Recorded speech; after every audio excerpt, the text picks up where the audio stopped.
Well, for more than on this exciting holiday in France, Jon Bonné joins me on set. Now, he's the writer and author of the new French wine. Thanks so much for joining us today, Jon. So can you tell us more about Beaujolais Nouveau in general? What's so special about it, and have you tasted this year's edition? I have not in the past 14 hours, so I will get there soon. So what really is important with Beaujolais Nouveau is that it has become the symbol of the year's new wine.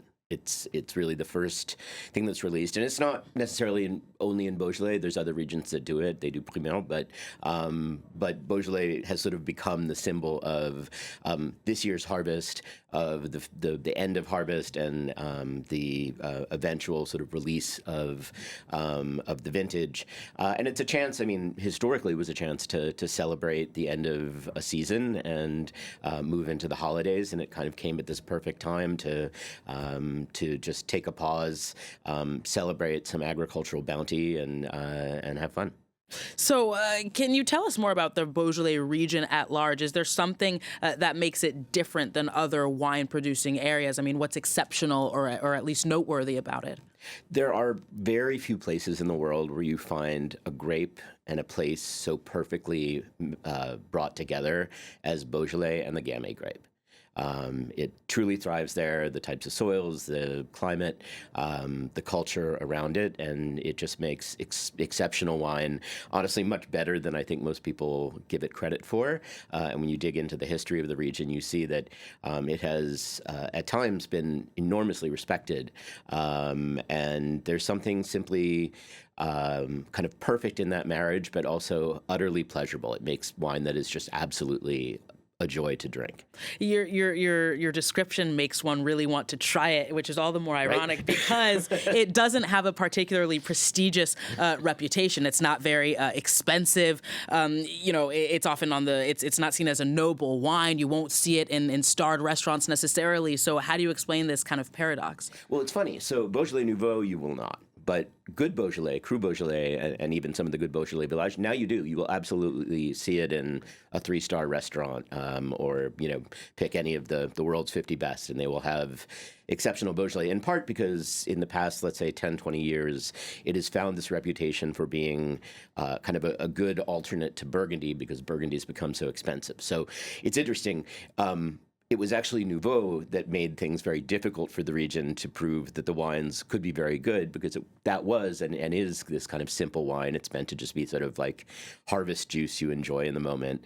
But when you start to move to some of the better vineyards and some of the better villages, the wines are extraordinary. And you actually see now that the best sommeliers, the best wine professionals in the world, really have started to serve them and work with them. Now, you actually wrote a book about all of this called The New French Wine. I was wondering if you could share with us what is the new French wine? Does it have anything by chance to do with orange wine, which I feel like over the past 2 or 3 years has been everywhere? Orange wine has a very, very small amount to do with the new French wine. There's lots of orange wine within the new French wine, although it's not actually a particularly French tradition, weirdly. But no, the new French wine encompasses everything that's happened in France and in French wine in, let's say, the past quarter century. And that is a transformation, really not just a revolution, but revolutions in nearly every wine region, in quality, in farming, in culture, in understanding that terroir, this notion of wine from a particular place being incredibly important, is in fact the thing that France has, in great surplus. And it's the thing that the French vigneron do the best.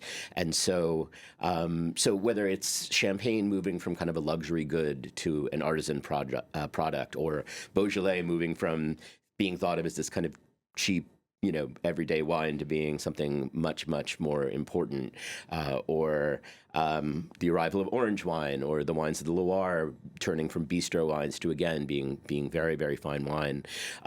In really every single region, there is a transformation that I think has put French wine back absolutely at the forefront of wine anywhere in the world. I think people would be surprised to learn that it wasn't necessarily always at the forefront of the wine industry. France is clearly a country associated with wine. So keeping that in mind, what made you want to write this book?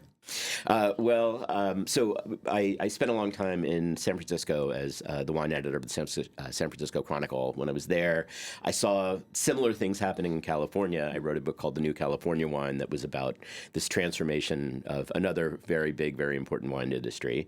And then my editor took me out one night to a natural wine bar and probably gave me a little bit too much Gamay, speaking of Beaujolais, and was like, you should really write a book out France. And I was like, that's a fantastic idea.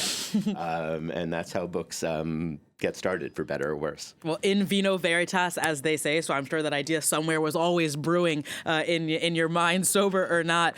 Jon Bonné, author of The New French Wine, thank you so very much for your time, for coming on the show today. Truly a pleasure.